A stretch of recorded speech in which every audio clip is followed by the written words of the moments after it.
Minu see meeskond on tekkinud ajaga, et operaatoriga olen ma teinud juba alates oma esimesest filmist koostööd, esimesest tuumfilmist, et meil on siuke mingi loominguline nagu abielu ja produtsendiga põhimõtteliselt sama lugu. Et minu operaator on Sten-Johan Lill ja produtsent on Maie Rossmann. Et ühesõnaga nendega ma kuidagi nagu oleme juba sellise juba tegelikult algusest peale nagu loomingulise nagu tiimi moodustanud, et see kõik kasvas, kõik inimesed kasvasid siin ümber lihtsalt, et minu meelest me nagu otseselt nagu ei teinud seda samamoodi väga nagu struktureeritult seda valikut, et asjad lihtsalt tulid nagu, õiged inimesed lihtsalt tulid ja see, et oli selline noortekamp, ma arvan, et see lihtsalt väga hea. Minu meelest see mõjus hästi nagu, et see oli siuke väga eriline võte ja see võtteperiood oli selline väga eriline ja me kõik elasime seal Paksu Kuusemetsases mingisugust täiesti teist elu, mingit 90 elu, et kõigist meist said nagu ossid mingi hetk ja see oli nagu väga sügav sünergia, ütleme, mis seal tekkis. Kui elu käis sauna ümber, millega pärast siukene väga saunalembene nagu tiim oli ja siis eks me ikka eksisime vahepeal ära sinna deliiriumisse ka, aga üldiselt see kõik oli selline nagu sa ärkad üles, juba oled sellest kuidagi, sa ei lähegi sellest kunagi, ma ei käinud kordagi näiteks ära sealt Tallinnas või kusagil, et ma olin kogu aeg seal sees. Kes sa üldse oled selline? Kuule, tõmba nahhusid kuradi Tallinna arakas ja mida sa ronid siia maale üldse? Tallinnas saab vähe mehi sulle. Täis või? Olengi, sinu asi on. Tead või? Te kaks võtke üldse tuba. Ja sa võta see dressikas pealt ära, mis ma sulle eelmine aasta Soomest ostsin. Perse. Et ilmselt meie filmi puhul see tragikomöödiline aspekt nagu seisnebki selles,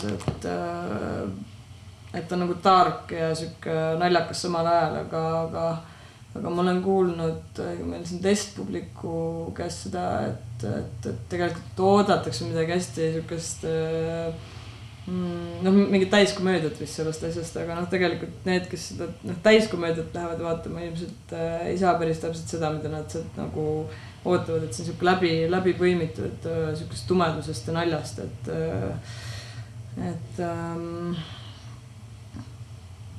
võt selline ta meil on.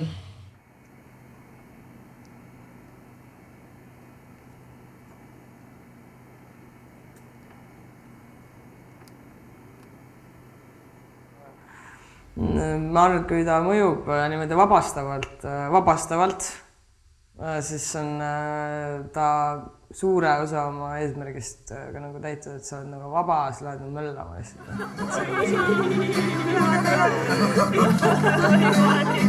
Meil on niigi kurb täna.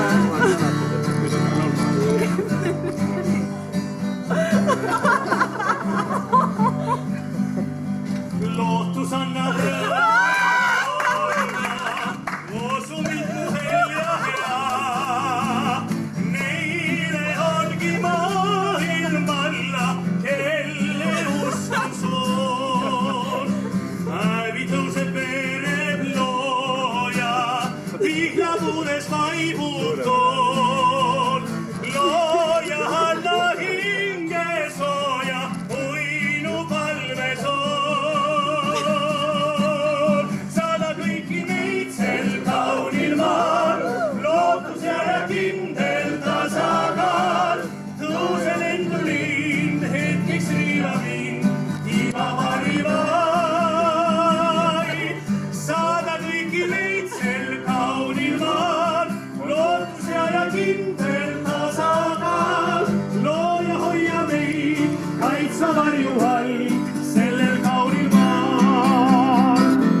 Kindel tasakaal